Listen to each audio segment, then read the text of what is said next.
暑期仲未諗到同小朋友去邊度玩，又想2日1夜近近地，只係搭1個鐘頭車就到嘅5星酒店，亦都會享受埋呢一個5星酒店嘅自助餐，亦都可以欣賞到呢類型嘅非遺打鐵花火湖表演，同埋一啲新派武術元素嘅表演，或者係想睇一啲媲美大型主題樂園嘅光雕藝術展示。今次呢一個團隊都可以滿足你同你嘅小朋友一嘅要求啊！等小朋友都可以喺今年暑假尾留下一個美好嘅回憶。即刻開始我哋嘅片，今次都係參加廣東旅遊嘅團隊，2日1夜去鳳光家輝會麗庭華庭酒店，咁咧包埋自助早晚餐嘅。呢間酒店比較多年前我已經嚟過一次㗎啦。聽講佢哋疫情期間係有翻分嘅，而家嘅房間質素非常好，所以再嚟睇多一次。今次同樣係喺福田11號門外集合嘅，早上10點半鐘喺香港食埋個早餐先上嚟，都仲夠時間。呢一團都有唔少小朋友參加啊！下先，小姓古，古代嘅古，全名叫古玉花，玉器嘅玉，花島嘅花吓。大家呢2日叫我花花就得噶啦，簡單易記吓，唔需要記得咁複雜，又唔需要叫我古小姐叫得咁陌生，叫我花花就 OK 噶啦吓。呢2日我會跟住大家一齊行，計計入。由於我哋遲咗出發，搭咗大概唔夠1個鐘頭嘅車，11點40分就嚟到午餐嘅餐廳啦。主要都係食翻一啲農家菜為主嘅，咁咧簡單影咗啲菜式嘅相片，因為都係唔想影響到其他團友啊，咁所以主要就係影翻相為主啦。咁大家可以睇一睇啲餸個質量係點啦。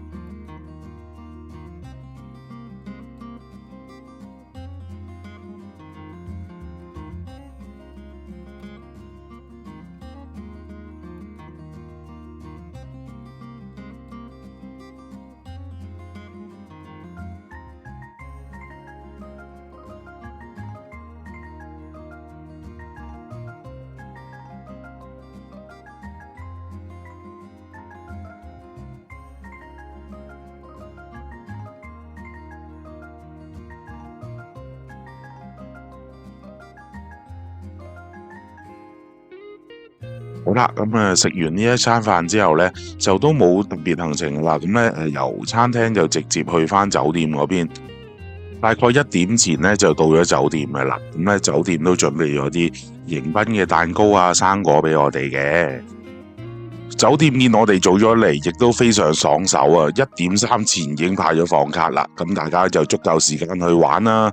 咁而家可以睇下嗰個房間開箱片先。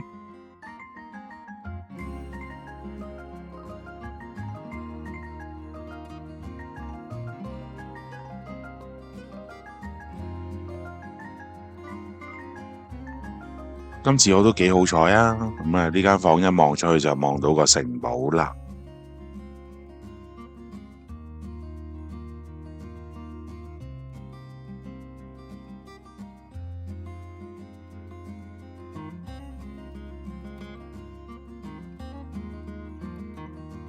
洗手間啲門係可以拉埋嘅，唔需要擔心話私隱問題啦。咁洗手間亦都係乾濕分離嘅，咁好新淨呢啲用具真係。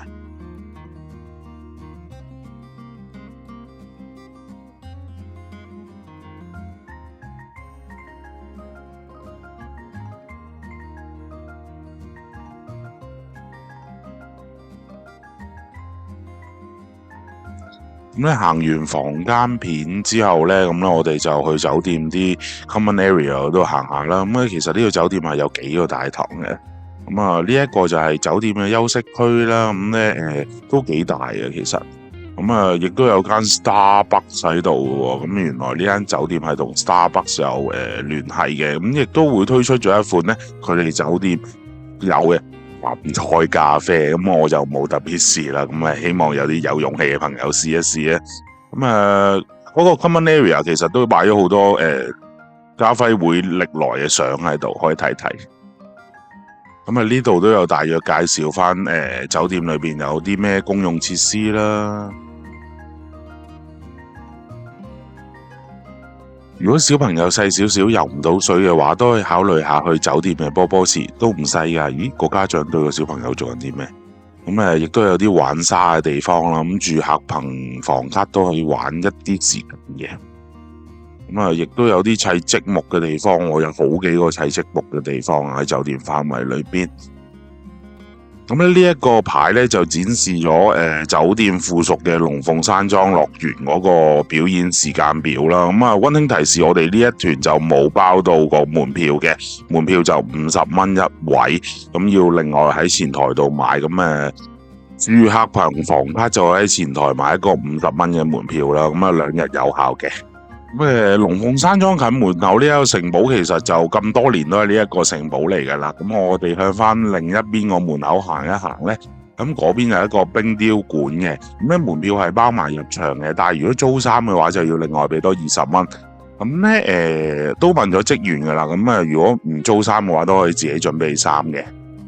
咁個冰雕館就唔係話特別大啦。咁如果你話帶啲小朋友係可能1.2米或者1.3米以下嘅，咁可以玩下垂滑梯，咁都值得入嚟嘅。咁但係如果你話冇小朋友咁入嚟就真係可以唔使噶啦。咁其實就係剪影嘅地方咁大嘅啫。咁但係如果你話夏天入嚟過一個冷河嘅話，其實都非常正，因為本身我都濕晒身嘅，咁你入嚟爽一爽啦，當係。行完個冰雕館都5點幾啦，咁去翻食翻個自助餐啦。咁可以睇翻自助餐有啲咩食先啊。咁有呢啲簡單嘅凍海鮮啦，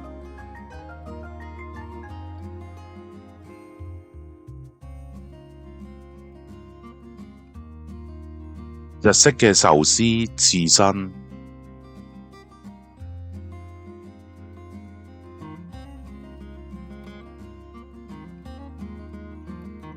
現場師傅現烤嘅秋刀魚啊、羊肉串啊，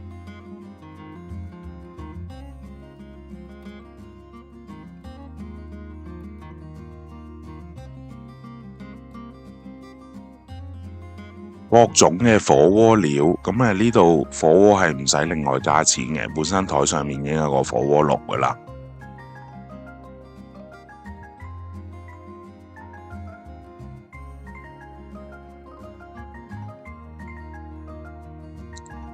各種嘅熱葷都會有啦。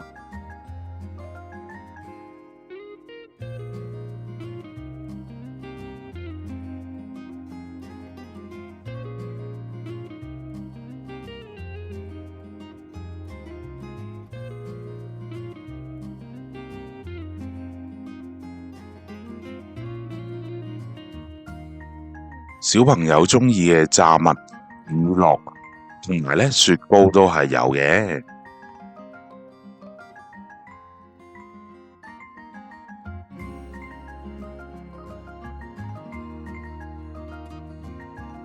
各式各樣嘅甜品同埋包點啦。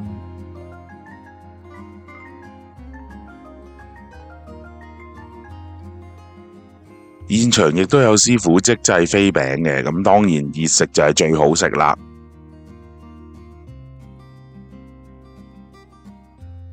好欣賞佢呢個打邊爐，真係好好味。晚上就再入多一次龍鳳山莊啦，睇一睇龍鳳山莊嘅夜景啦，咁同埋行埋另一邊嘅主題園區。雖然唔係 Halloween 啊，但係經過呢一個燈影隧道呢，就會去到一個另一邊嘅園區啦，一個以武術為主題嘅園區啦。夜遊呢個武術街就可以買翻個燈籠玩下啦。亦都有一個仿古裝街可以行下嘅。街上亦都有啲表演人員做翻一啲街頭武術表演，可以睇翻啦。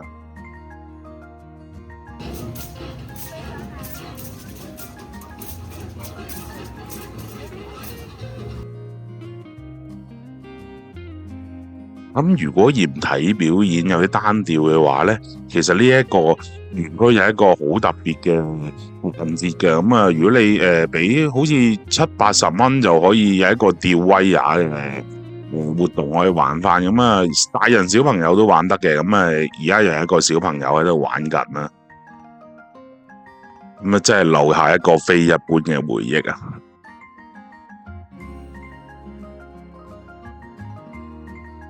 去到晚上嘅8點幾鐘就有一個重頭表演可以睇翻啦。就係一個非物質文化遺產火湖嘅表演會玩先嘅，咁然後跟住再玩埋個打鐵花嘅表演啦。咁唔講唔知喎，其實呢，打鐵花同埋呢一個火湖呢係兩個唔同省份嘅表演嚟嘅。咁咧，如果火湖呢一個表演呢係一個湖南地區嘅表演嚟嘅，如果打鐵花呢就係一個黃河流域嘅表演嚟嘅。只不過而家好多時兩個表演會一齊玩俾大家睇，所以大家可能就誤會咗，其實係同一件事，但係其實係兩個唔同地區嘅文化習俗嚟嘅。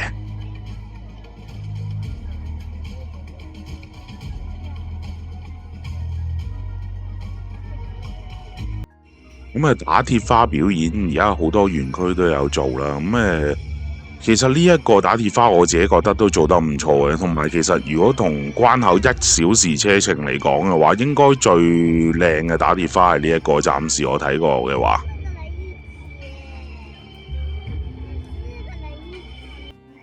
打鐵花呢一個表演呢，其實就源自呢個黃河下游河南山西一帶嘅。咁咧寓意呢個越打越發咁解啊，原來咁咧大家可以欣賞下。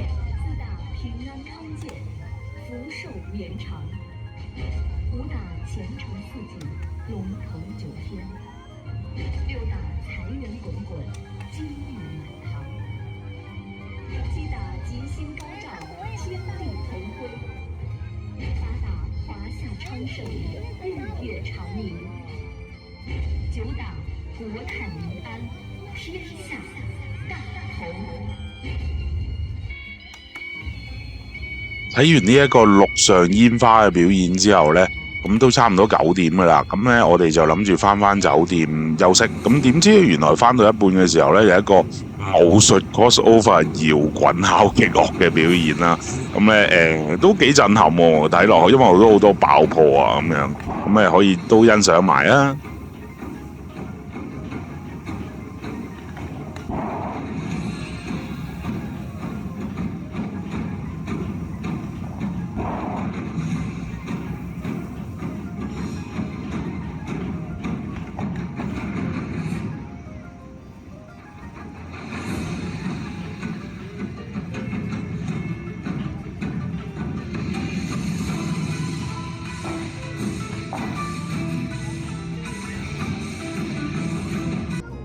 最後臨返酒店之前呢，經返呢一個城堡都會有一個 3D projection mapping 嘅表演可以睇返啦。其實原來係一個故事嚟嘅。原來呢一個係故事開頭簡介嚟嘅。咁但係我哋就擺咗最後度睇，可以睇埋啦。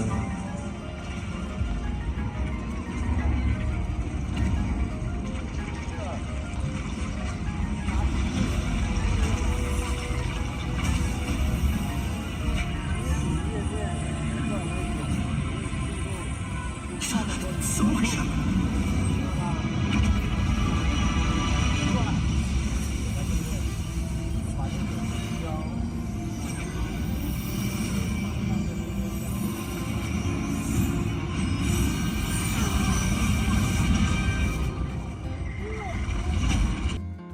瞓醒完之後呢，就可以落返去酒店嘅自助餐廳嗰度享用返個自助早餐噶啦。咁呢一個自助早餐係由7點半開始，可以食到10點嘅，款式種類嗰方面都絕對唔少啦。我哋呢一團呢，就11點先會離開酒店嘅。咁所以大家如果真係瞓晏咗，可能瞓到9點幾啊，咁都夠時間食完個酒店先再出發，咁玩埋第2日嘅剩返嘅行程啦。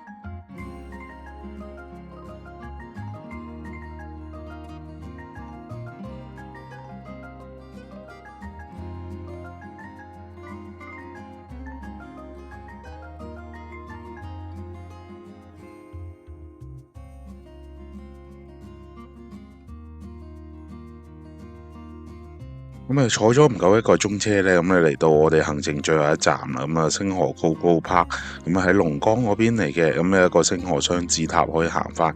咁其實係一個辦公室嘅地方嚟嘅，咁你比鄰住有個商場喺度。咁啊，呢個商場有得退稅添喎，買咗啲貴嘢都可以即刻搞埋退稅，就唔使等到翻關頭先搞咯。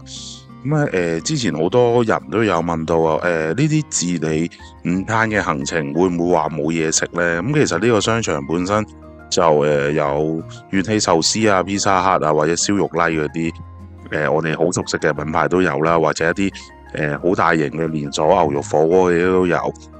咁而家個影片嗰度咧，其實影緊佢哋地庫嗰個美食街啊，咁啊我見好多鋪頭，咁我去嘅時候就係一啲食飯辦公室嘅食飯時間啦，所以成個 food court 都其實坐滿晒人，咁應該都唔錯嘅，咁大家可以睇下影片嗰度有冇啲啱食嘅牌子，咁如果啱嘅話都可以到期時去翻食啊，咁同埋呢一個商場其實樓下就係雅寶地鐵站嚟嘅，咁咧沿住地鐵搭就可以一直搭到去福田口岸嘅啦，咁就唔使轉車嘅。咁如果你話唔想想早少少翻香港，或者都唔想由福民嗰邊，因為坐旅遊巴會由福民嗰邊落車，又要福民行翻去關口嘅話，都會考慮由呢一度直接搭地鐵翻關口。